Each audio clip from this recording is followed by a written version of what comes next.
Hi. Over time, I noticed a trend in sales and in overall interest in my services.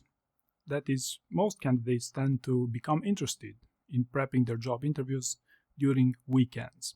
And the challenge with this approach is I was never able to consistently correlate with interview success. Simply put, candidates who only prep on weekends are not really the ones who get jobs, at least not in my experience.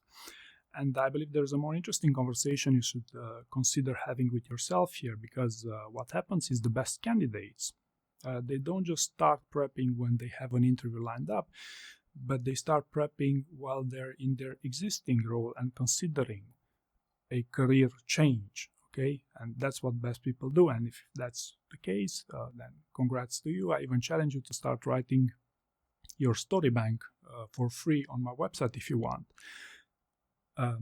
Now, also from experience, I know that most candidates will never start this early on. However, they would consider prepping their upcoming job interview as soon as they have an interview lined up.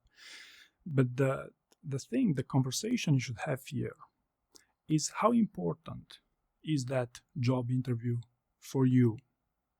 Because if the job that you're applying for is more important than your existing role, then chances are you may also want to prioritize it over your existing job.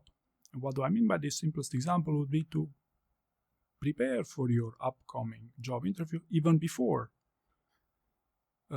even every day before going to work, or maybe take time off 2 weeks just to prepare for your upcoming job interview. If it's a matter of if this job is really important, and I hear this all the time, then it's crucially important, it's the dream job and whatnot. And then I see this weekend usage pattern, right?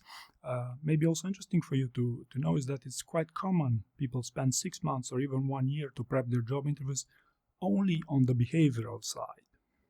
Okay, so there is competition for these things, and I found that prioritization is something that you should seriously consider if you want to improve your chances to pass them. So I hope you found this useful, and thank you very much for watching.